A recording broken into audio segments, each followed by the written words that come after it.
Thank both of you. Thank you, Senator Scott. Senator Kaine, please. Thank you, Mr. Chair, and thanks to our witnesses for your great service. General Guillot, I want to begin with you.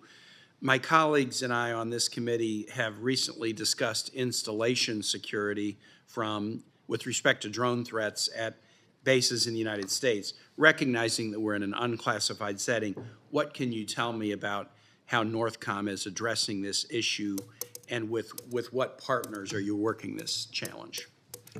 Senator, NORTHCOM, as part of my 90-day assessment, to tell the truth, the counter-UAS mission has dominated that so far in the first month.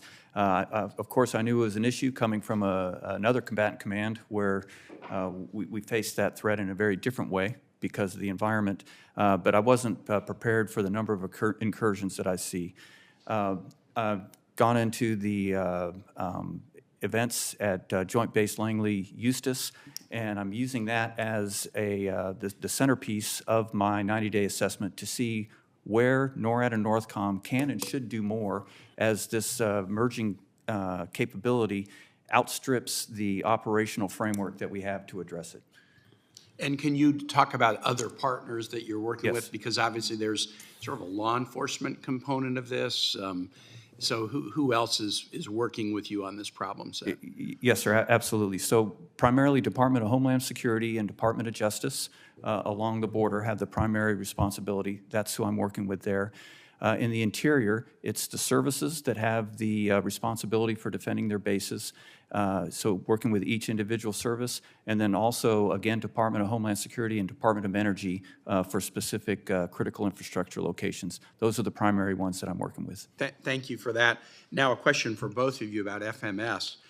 The importance of FMS was mentioned by General Kurilla last week. General Guillot, you mentioned it in your written statement. General Richardson, you and I talked about it a little bit last week when we were together. The FMS programs not only increase interoperability and strengthen partnerships, but can help reduce our partners' reliance upon strategic competitors as well. What are you hearing from your counterparts about FMS? And I want to particularly direct at the General Richardson, recognizing General Guillot's short tenure that's been dominated by other issues. But General Richardson, could you talk about this? So FMS is a critical enabler, and obviously with being able to have our equipment have up-to-date equipment, and then having U.S. equipment and being interoperable and that sort of thing is an imperative. And so what Secretary Austin and the chairman have instituted to speed up the processes within FMS over the past 2 years have taken place. But I would say that we've got to streamline that through the interagency, because it's not just the Department of Defense that has a stake in that and that approves things. And so we've got to streamline that process a little bit better and speed it up. We talked last week in my office about the potential synergy between the state partnership program that Senator Peters was discussing and the theater maintenance partnership initiative. Could you talk a little bit about that and whether it could support or complement the FMS priorities that we have?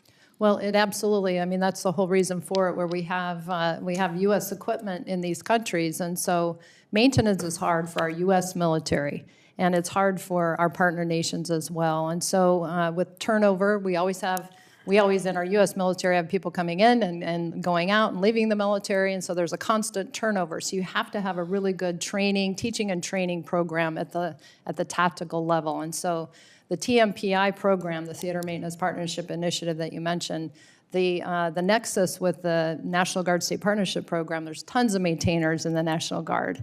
And so this makes a very simple, easy way to teach and train, fits right in line with the institutional capacity building as well. Last question I'd like to ask you, General Richardson. One of the best advantages we have in your region is the Women, Peace, and Security agenda. You have made this a real priority in your travel. Can you speak on the impacts that the WPS initiatives are having within our partner countries? Huge impact. So thank you for the question, Senator. UN Security Council Resolution 1325 for women, peace, and security. And so in every visit I do in the countries, we have a women, peace, and security event. the great thing is that we get a what I call a twofer with our enlisted leader professional development program as well. We have many women enlisted leaders that are in our military formations in the region, and so that dovetailing nicely with our different programs. They're both rock star programs, if I must say. And our partner nations doing that and seeing the diversity and the ability to increase readiness within their forces, they have realized that, and they continue on a really good path.